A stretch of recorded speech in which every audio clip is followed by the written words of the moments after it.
दोघांनी आता मंगलाष्टकेसाठी उभे राहायचं आहे। खरं लग्न असतं ना तेव्हा नवरा बायको दोघांच्या मनात लग्नाबद्दल खऱ्या भावना असतात। गुरुजी खरे, विधी खरे, मंत्रोच्चार खरे, समोरचा अग्नी खरा। नवरदेवानी इकडे उभं राहायचं आहे, नवरी मुलीने इकडे उभं राहायचं आहे।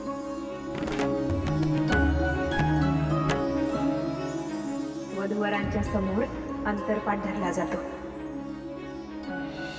दोघांची चोरटी नजरानजर होत असते। एकमेकांना बघण्याची हुरहुर लागलेली असते। जशी पोटात फुलपाखरू उडाल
पारू,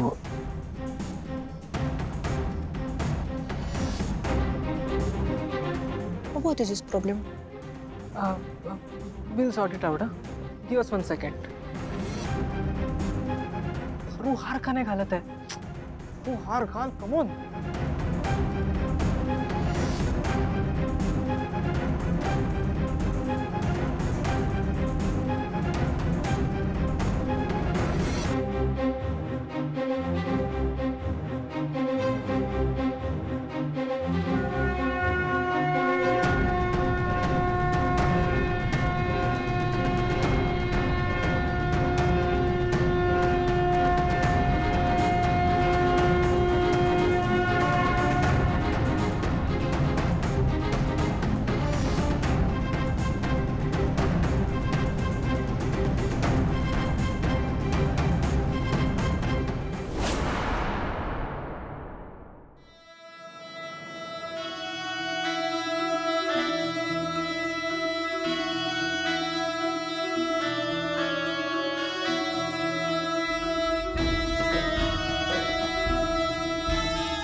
रोमांटिक हीरो ना, हाँ परफेक्ट टाइमिंग।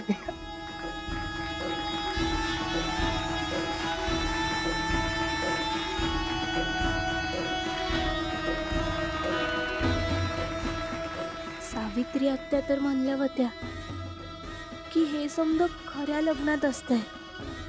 मग आता मला हे खऱ्या लग्नासारखं का वाटतंय?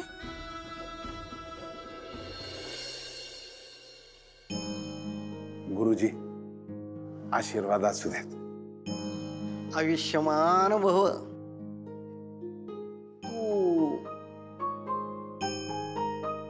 हा आठवलं मारुती बरोबर ना? हा अगदी बरोबर ओळखलत बघा। गावाला विसरला नाहीस ना? गावाला कसा विसरेन, इथंच लहानाचं मोठं झालंय। पण गुरुजी तुमच्याकडे काम होतं, मुलीचं लग्न काढलंय, तिची पत्रिका दाखवायची होती तुम्हाला. एकदा तुम्ही नजरे खालनं काढली ना म्हणजे जीवाला काही घोर नाही बघा. नाव काय म्हणालास मुलीचं? पारू म्हणजे पार्वती. पत्रिका आणली आणली पत्रिका.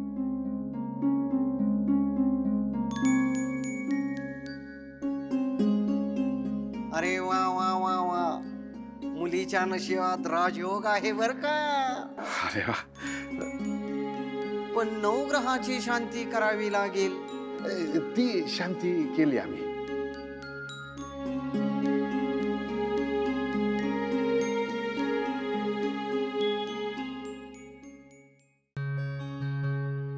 अरे नक्की तुझ्याच मुलीची पत्रिका आहे ना?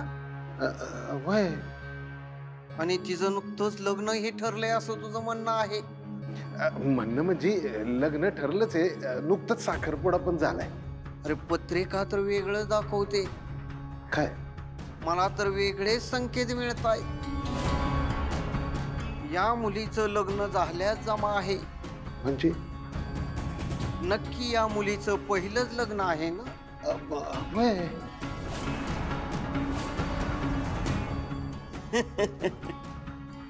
ग्रह नक्षत्रावरून तरी मुलीच्या लग्नाचा योग हाच आहे.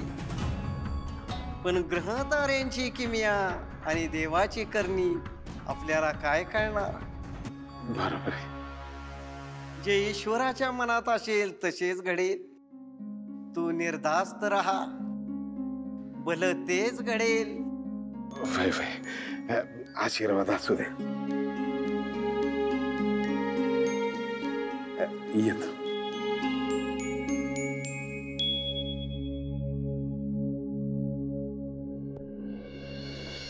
मंगलम भगवान विष्णू मंगलम गरुडध्वज सर्वोपचारार्थे मंगलसूत्रम. आता मंगलसूत्र घालून घ्या.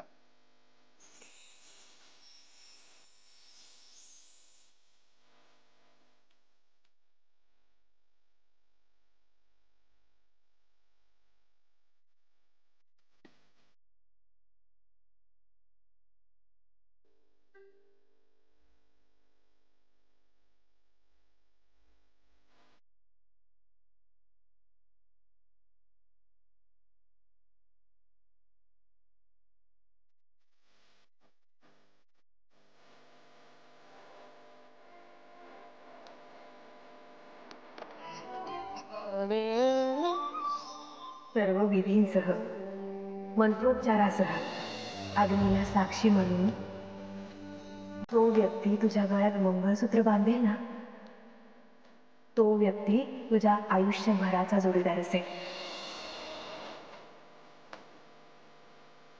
आता नवऱ्या मुलीला या जोडव्या घाला.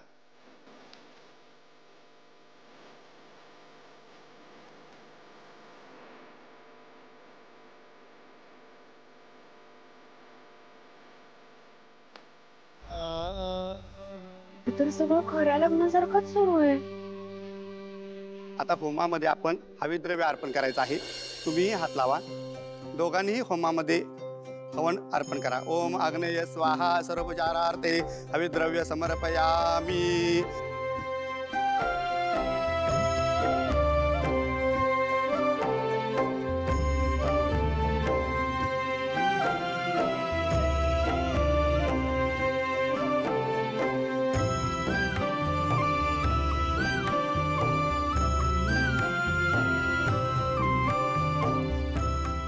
आता मी तुम्हाला सप्तपदीची सुरुवात करणार आहोत. आपण तर सप्तपदीची एक एक वचनं 7 वचनं 7 फेऱ्यांबरोबर आपण करणार आहोत. सप्तपदीला सुरुवात करा. Very nice. एकदम खरं वाटतं लग्न. ओम सप्तपदी अग्निदेव तुभ्यो नमः सर्वोपचारार्थे सप्तपदी देव तुभ्यो नमः सर्वोपचारार्थे एकपदी पदी सर्वोपचारार्थे. जेव्हा तो तुझा हात सप्तपदीसाठी हातात घेईल तेव्हा तुला वाटेल की हा हात जर माझ्या हातात असेल ना तर मी अख्ख्या जगाशी लढू शकते.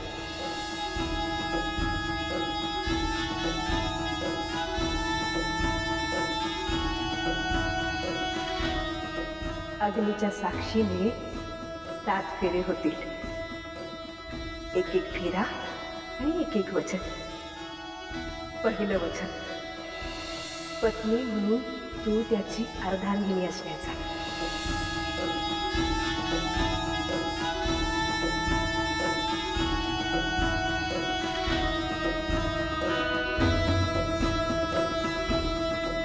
दुसरा फेरा, दुसरं वचन, तुझ्या वडीलधाऱ्यांचा त्याने आदर करण्याचं वचन.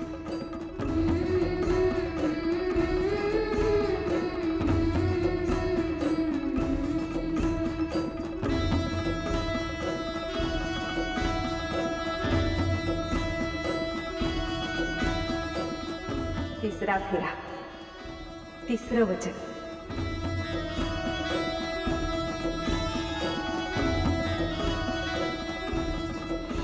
तुझी रक्षा करण्याचं, जबाबदारीने वागण्याचं.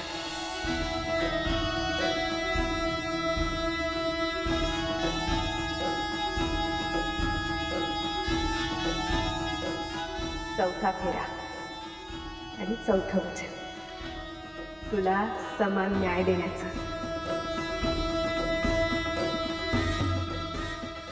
समधी वचनं काय नवरदेवानेच द्यायची? इथून पुढची 3 वचनं तुला त्याला द्यायची. 5वं वचन असतं ना, तेव्हा नवरी नवऱ्याच्या पुढे येते आणि नवरदेव तिच्या मागून चालतो. आता नवरी मुलीने पुढे यायचं आहे. आता नवऱ्याच्या दीर्घायुष्यासाठी तुम्ही वचन द्यावी.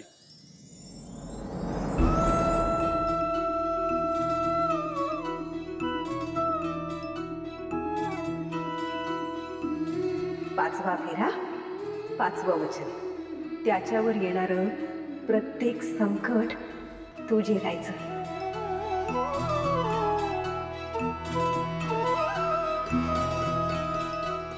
6वा फेरा, 6वं वचन, त्याच्या प्रत्येक निर्णयात तू त्याच्या पाठीशी खंबीरपणे उभं राहण्याचं, त्याच्याशी प्रामाणिक राहण्याचं. ज्याच्यासोबत तू फेरे घेते आहेस त्या व्यक्तीशिवाय दुसऱ्या कोणाचाही विचार मनात येऊ न देण्याचं.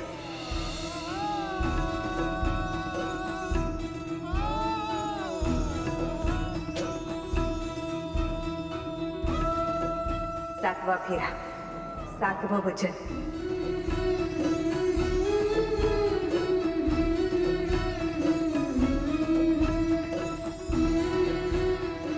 तुम्हाला होणाऱ्या बाळाची जबाबदारी स्वीकारण्याचं.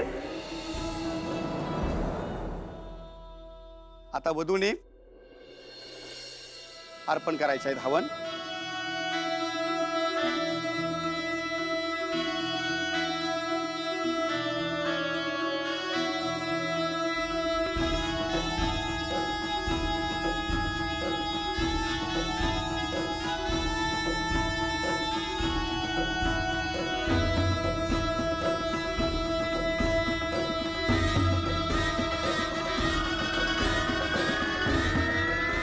Got the shot. Cut it! चला चला ज्युनियर्स, ऑडिटर्स मागे बसला, सर्वांनी सहाय्य करायचं. चला.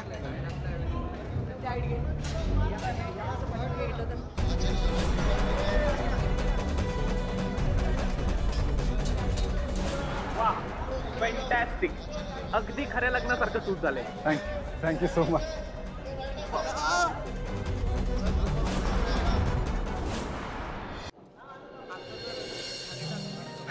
आपला हा व्हिडिओ टॉप 3 ट्रेंडिंग मध्ये आलाय. 7 to 8 मिलियन व्ह्यूज गेले. This was a success. Yes. Great, that's really great. Nice, fantastic show. Thank you so much. Good. बाकीच्या फॉर्मॅलिटीज आपण उद्या पूर्ण करूया. Yes please. Congratulations Aditya. Thank you. अरे लग्नासाठी नाही, हो माहिती आहे मला. हा प्रोजेक्ट तू उत्तमरित्या पार पाडलास ना म्हणून. पण मला सांग, बहिणींना माहितीये का हे सगळं? काय माहितीये? हेच की ऐन वेळेला हरीशच्या जागी आदित्य उभं राहिलाय लग्नासाठी. हरीश आयत्या वेळेला दिसतच नव्हतं, त्यामुळे मला उभं राहावं लागलं. पण बहिणींना कॉल केला होतास ना तू? हो, मी आईला कॉल केला होता, पण आई कुठल्या तरी मीटिंगमध्ये बिझी होती, 2 तास डिस्टर्ब करायचं नाही असं सांगितलं होतं तिने. सो काय आहे ना आदित्य, आता हे सगळं झालंय, तुम्हाला वहिनींना सांगायचंय, वहिनींनी काही प्रश्न विचारले तर उत्तरं काय द्यायची ना याचा एकदा विचार करून ठेवा. काकू आतापर्यंत सगळं नीट झालंय ना, यानंतरही होईल. तू नको काळजी करू, कळलं? मला काय करायचंय?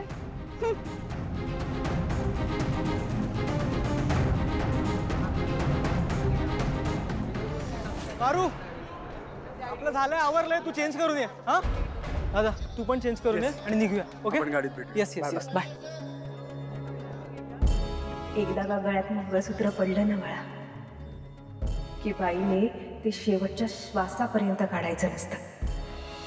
मंगळसूत्र म्हणजे नुसता एक धागा नसतो बाळा, तर दोघांनी एकमेकांना आयुष्यभरासाठी दिलेली वचनं असतात ती.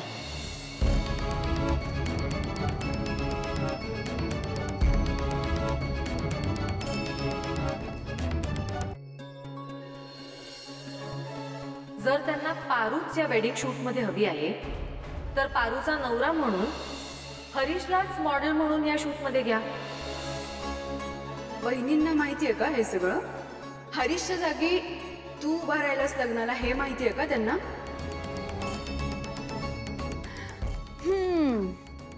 आदित्य, अरे आता विचार करून काय उपयोग आहे? शूट तर झालं ना. आणि काय रे आदित्य, सतत तुझं सुरू असतं ना आईचा शब्द, आईचा शब्द. मग आज काय झालं? विसरलास?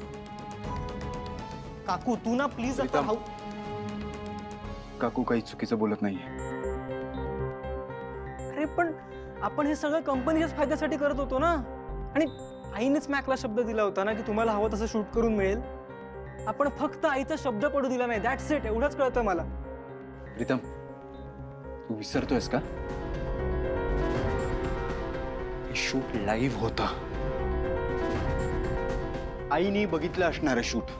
नाही रे, मला नाही वाटत. ती तर मीटिंग मध्ये होती ना, आणि जरी बघितलं असेल तरी मी बोलेन आईशी. ओके दादा, क्लायंटला जसं हवंय तसं शूट करून दिलंय आपण. आणि आईने विचारलं हरीश कुठे होता, हरीश शिवाय शूट कसं काय कम्प्लीट केलं, मग काय उत्तर देशील? दादा, घरी जाऊन आपण आईचा मूड बघून निवांतपणे सांगू तिला. ओके, तू आत्ताच नको ना पॅनिक होऊ. इथलं शूट तर संपलं, आता खरा सीन घरी जाऊन सुरू होणार. योग्य वेळ बघून मीच भांड फोडेन, बरोबर ना? एनिवे, पारू कुठं आहे? तिचं आवरलं का? ओके, मी बघून येतो.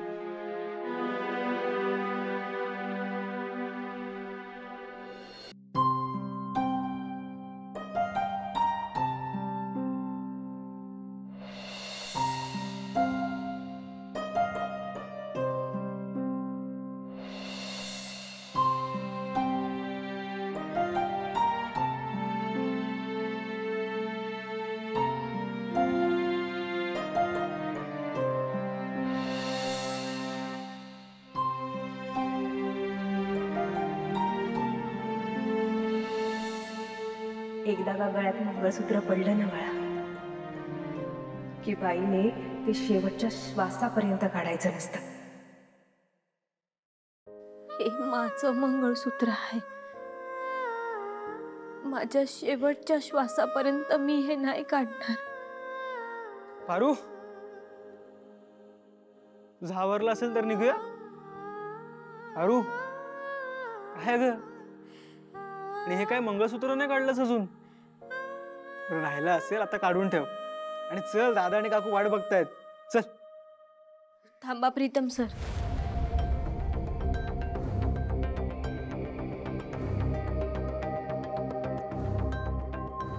हे माझं मंगळसूत्र आहे.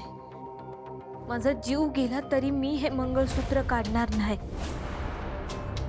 माझं लगीन झालंय. पारू, अगं शूटिंग होतं, ते सगळं खोटं असतं. नाही प्रीतम सर, काय खोटं होतं सांगा ना त्यात. मला सावित्री आत्यानं खरं लगीन कसं असतं हे सांगितलं होतं. ते समज तर होतं ना तिथं. ते गुरुजी, ते मंत्र, त्या विधी या सप्तपदी ती वचन समद तर वत. पारू तू मस्करी नको करू हं. तू नाही प्रीतम सर, मी मस्करी नाही करत. माझं खरंच लगीन झालं आहे. अन लगीन झालेल्या स्त्रीनं तिच्या शेवटच्या श्वासापर्यंत मंगळसूत्र काढायचं नसतं.